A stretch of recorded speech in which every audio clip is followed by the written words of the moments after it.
आज शाम देखना न भूलें संस्कृत, अंबेडकर और जनऊ लीला। आभासी दुनिया के मेरे दोस्तों, रतन लाल बोल रहा हूँ। काम की बात लाल की क्लास में आपका स्वागत है और पेश है अंबेडकर नामा। और यह संत परिषद, साधु संतों की एक परिषद हुई थी सभा 1 जून 1936 को। उसके बारे में साधु संतों में क्या प्रतिक्रिया हुई, इस पे ये एपिसोड आधारित है। उससे पहले एक सूचना, कुछ लोग लिख रहे हैं हमारे साथी कि मैं भटक रहा हूँ। एक आध एपिसोड देखने के बाद वो तय करें कि सब्सक्राइब करें या अनसब्सक्राइब करें। मैं लोगों में कन्फ्यूजन पैदा कर रहा हूँ। दिलचस्प है, 10 मिनट का वीडियो बनता है, 4 मिनट देखते हैं और 4 मिनट में ही अंबेडकर के राइटिंग एंड स्पीचेस के 15,000 पेज आप समझ लेंगे। जो कुंजी पढ़ के, गाइड पढ़ के जो पास करने की आदत लगी है ना, उसका ये सब नतीजा है। नंबर 1। नंबर 2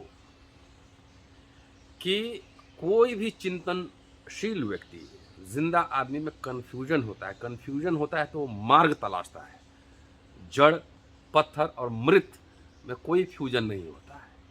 तो समझिए, कन्फ्यूजन है तो रास्ते तलाशिए और कुंजी छाप गाइड पढ़ के अगर अंबेडकर समझना चाहते हैं तो इसमें न तो अंबेडकर नामा की गलती है और न रतन लाल की गलती है। एनीवेज, मर्जी है आपकी, आप चाहें तो सब्सक्राइब करें, नहीं मर्जी है कोई बात नहीं है, लेकिन अंबेडकर नामा जारी रहेगा। चलिए, इस एपिसोड में साधु संतों की क्या प्रतिक्रिया हुई वो मैं आपको बताने वाला हूं। पहले तो उन्होंने एक विनती पत्र पेश किया था जिसमें लिखा गया था कि इस परिषद में संत समाज के सभी लोग धर्म परिवर्तन के प्रस्ताव को अपना समर्थन देकर इस प्रस्ताव पर अमल करने के लिए अपने परम पूज्य और सम्मानीय नेता डॉक्टर साहब अंबेडकर जिस दिन धर्मांतरण के लिए कहेंगे, उसी दिन छोटे बड़े सभी संत लोगों को उनके साथ धर्म परिवर्तन के लिए तैयार रहना होगा।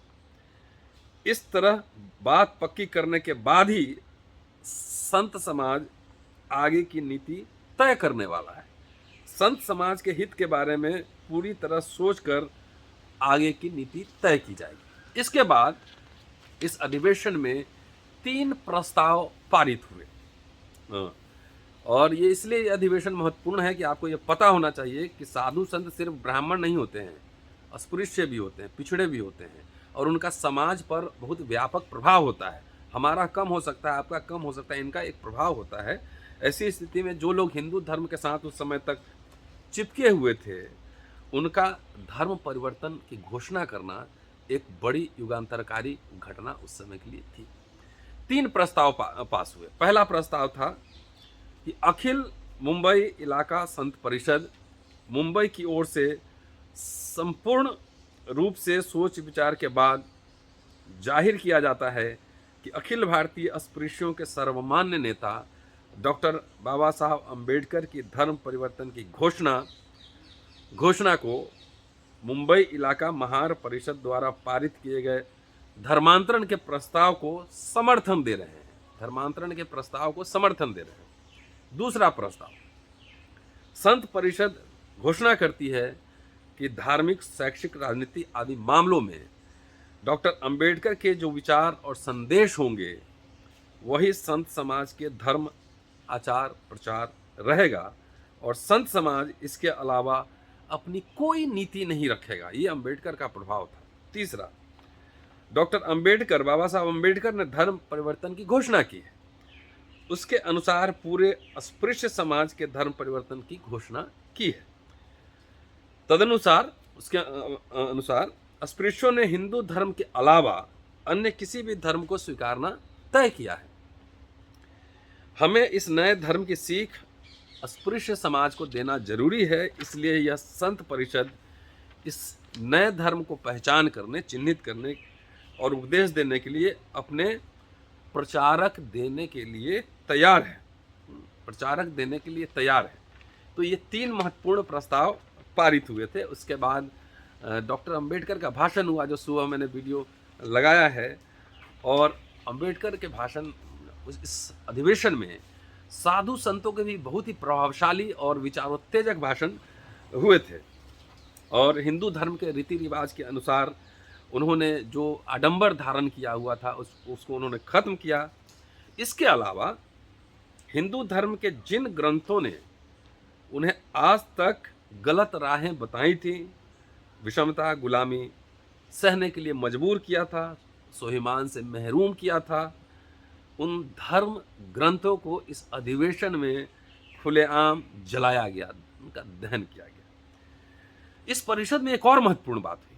वो बात ये थी कि आज तक पिछले हजारों साल से साधु संत हिंदू धर्म की शिक्षा के अनुसार बर्ताव करते आए थे। उन्होंने दाढ़ी मूछें बढ़ाई थी, जटाधारी बन गए थे, जटा थी उनकी, उनके गले में मालाओं की लड़ियां लटकती रहती थी। कई संप्रदायों के संत के हाथों में, कानों में, गले में मालाएं और आभूषण होते थे। तो इस अधिवेशन में इन लोगों ने, इन साधु संतों ने इन अलंकारों का त्याग कर दिया। और जो परिषद में जो भव्य मंडप बना था, उसमें अग्निकुंड में इन साधु संतों ने अपनी दाढ़ी, मूछें, जटाएं, अलंकार जितने था और जो जो निशानियां हो सकती थी साधु संत की, उसको उसमें जला दिया, उसका दहन कर दिया। ये था इम्पैक्ट अंबेडकर के भाषण का। अगर आज कुछ फेसबुकिया अंबेडकरवादी होते तो यही कह देते कि अंबेडकर तो संतों की सभा में गए थे, साधुओं की सभा में गए थे, अंबेडकर मनुवादी हो गए। तो आप जाएंगे कहाँ फिर? समाज के ताने वाने जटिल होते हैं, कैसे पहचानेंगे? तो इस अधिवेशन का बहुत ही दूरगामी परिणाम हुआ। और इस तरह इसके साथ साथ साधु संतों में से ही वॉलेंटियर्स तैयार हुए। इसी संतों से वॉलेंटियर्स तैयार हुए जिन्होंने यह माना कि सारे आडंबर त्याग कर जो सेवा है, लोक जन सेवा है, उसी को ईश्वर की सेवा मानिए। तो ये था दिलचस्प जो स्टोरी।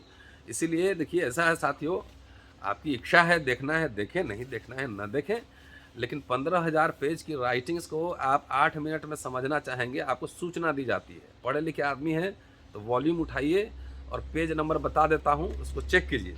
ये वॉल्यूम 38, चैप्टर नंबर 90 नाम है उसका, आज साधुता का केवल ढांचा बचा है। पेज नंबर 507 से 512 के बीच ये पूरा प्रोसीडिंग है, साधु संतों के बारे में भी और डॉक्टर अंबेडकर का भाषण भी इसी में है। तो गाइड के मोड से बाहर निकलिए और मन सुनिए, नहीं सुनिए। मैं देखता हूँ कि एवरेज 10 मिनट का वीडियो में 4 मिनट सुनते हैं, तो 4 मिनट में आप अंबेडकर समझ जाएंगे। गलती हमारी नहीं है, गलती अंबेडकरनामा की नहीं है। दिमाग पर जोर डालिए, सोचने की आदत। मैं प्रोवोक करता हूँ लोगों को। हिस्टोरियन का काम होता है प्रोवोक करना, नए फैक्ट्स लाना, उस पर डिबेट पैदा करना, ये होता है हिस्टोरियन का काम। मैं कोई भक्त नहीं हूँ, पॉलिटिकल पार्टी का एजेंट नहीं हूँ, मेंबर नहीं हूँ।